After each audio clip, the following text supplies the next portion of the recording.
Welcome to the Haven Hubcast, a place to learn what business leaders, owners, and professionals are doing to navigate and grow in today's market. Hear from industry experts on everything from marketing, leadership, financing, and more. Brought to you by Haven, a co-working space where you can connect, create, and get stuff done.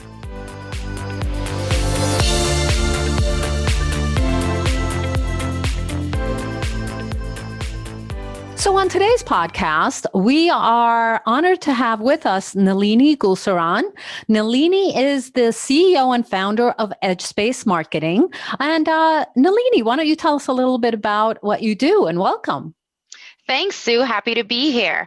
So EdgeSpace Marketing is a concierge digital marketing firm located in Stamford, Connecticut. We specialize in social media marketing, web development, search engine optimization.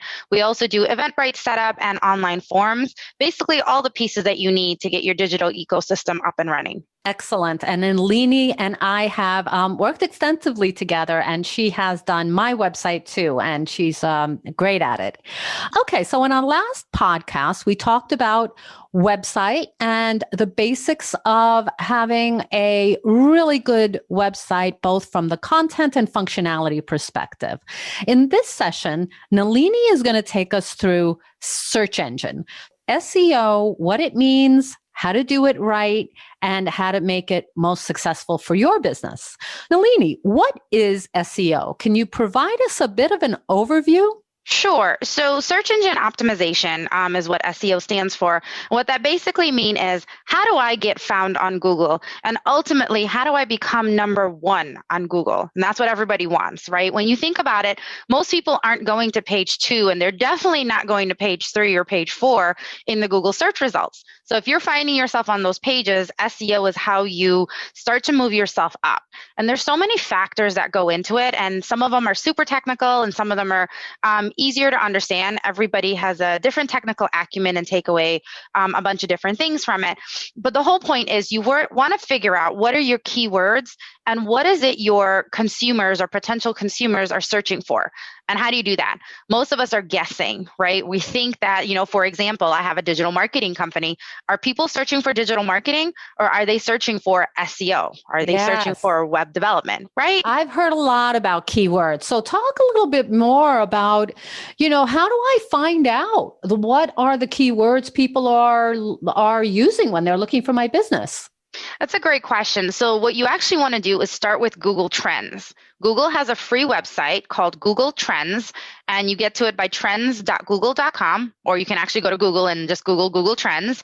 And what it does is it comes in and it's trying to show you what the search criteria is and search patterns of your potential clients. What we do is you go to Google Trends and you start to type in what you think people are searching for. And what you'll do is you'll get some graphs and some data on how that search pattern is coming up.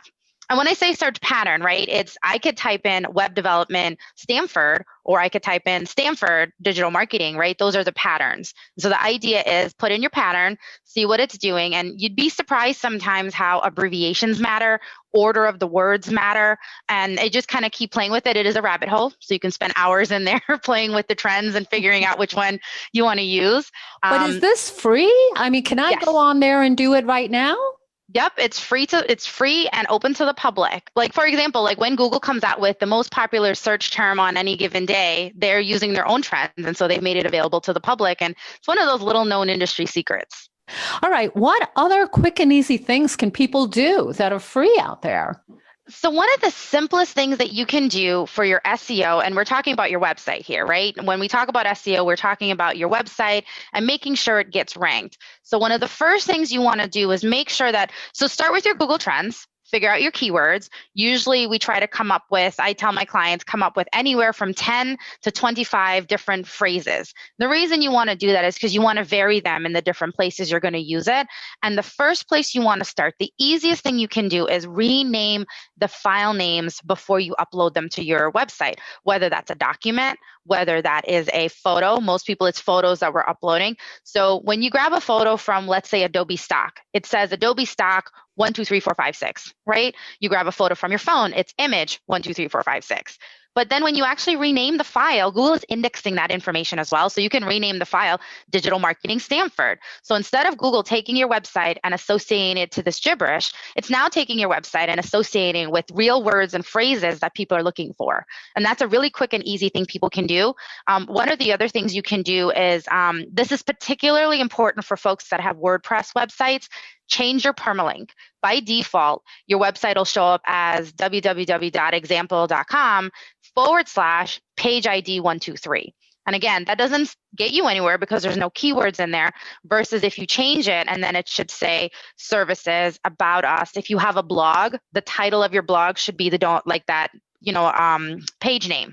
So best practices for SEO, for example, because instead of it just being page ID 123, that's meaningless to Google. It's actually real words and phrases Google can take and feed to somebody who's searching for it on the internet. Okay. And anyone can do this on Wix or on whatever platform they use? Yep, any platform you use. The only challenge you run into with like Wix and Squarespace, particularly, is if you're using their built-in libraries. A lot of platforms give you like a built-in photo library. You don't have an opportunity to change the file name. So it's not necessarily a loss because those files have their own name. So in those cases, you would put your keywords in what's called the alt tag, ALT tag. It's used for ADA accommodations, to making sure that you've put in phrases that describe the picture. So first you describe the picture and then add your key phrases after a comma at the end. It's a good way to do that.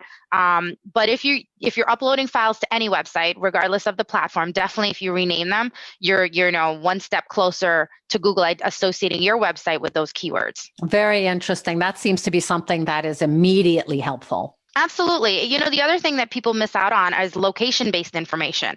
Think about how we all use our phones and our computers. We're all searching for something near me, right? I very rarely say, find me a coffee shop on this corner in this intersection. I'll just say coffee shop near me. Right? So if you're a coffee shop, you want to make sure that your location data is in there. So that means having your address on your website.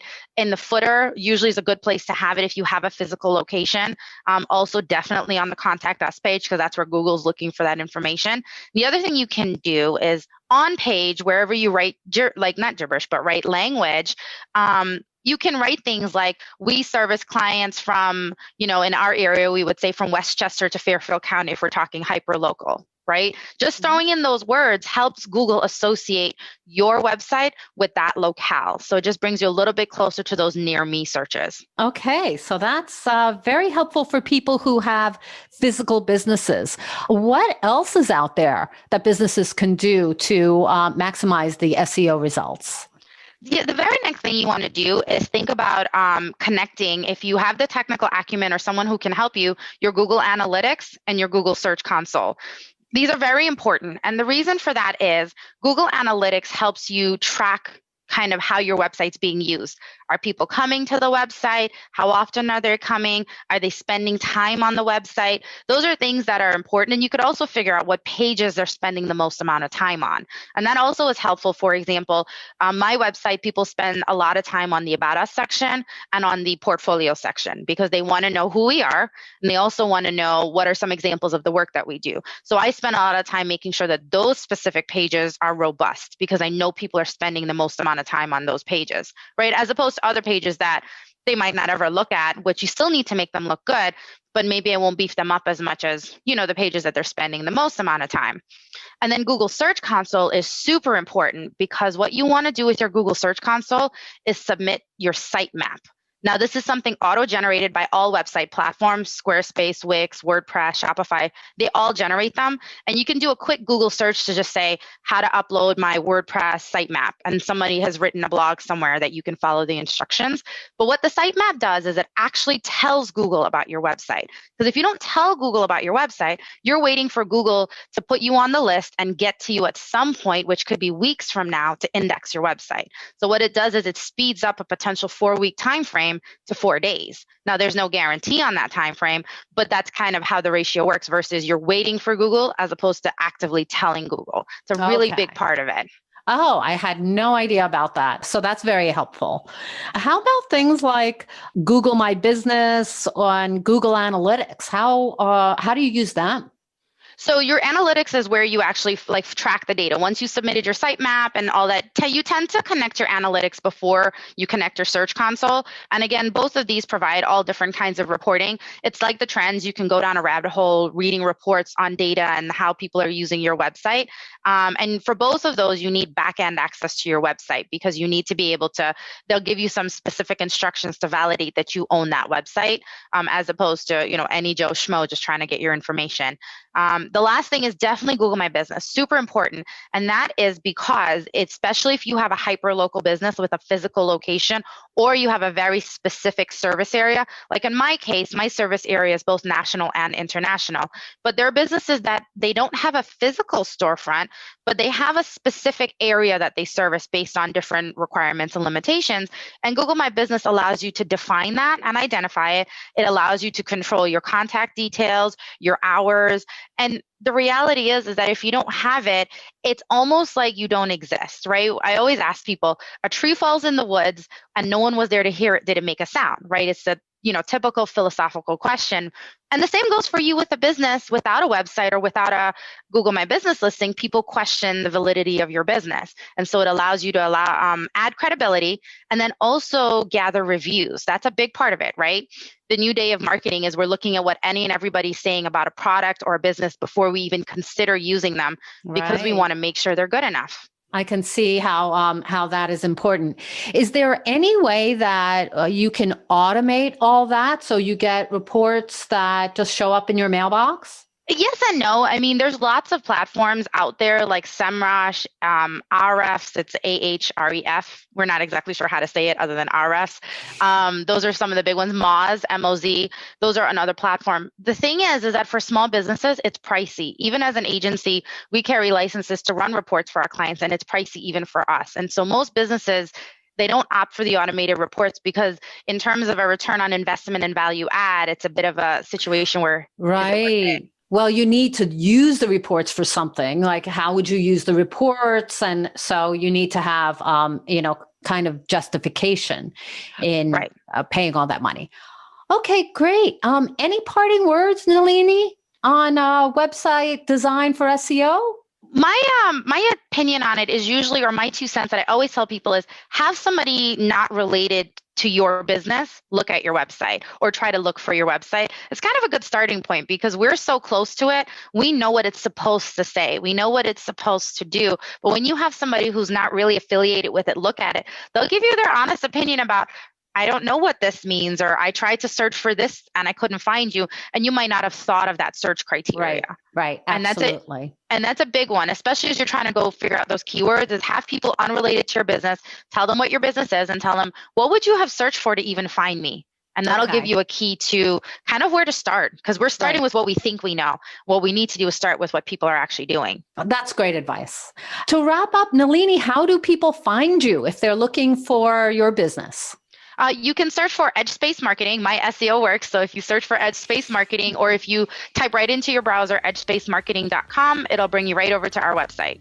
All right. Or if you scroll down to the bottom of the notes on this podcast, Nalini's information and my information is also there. Well, thank you, Nalini. This has been really helpful. I hope you come visit us again on the Thrive podcast. You're most welcome. And thank you for having me. I love talking to you guys.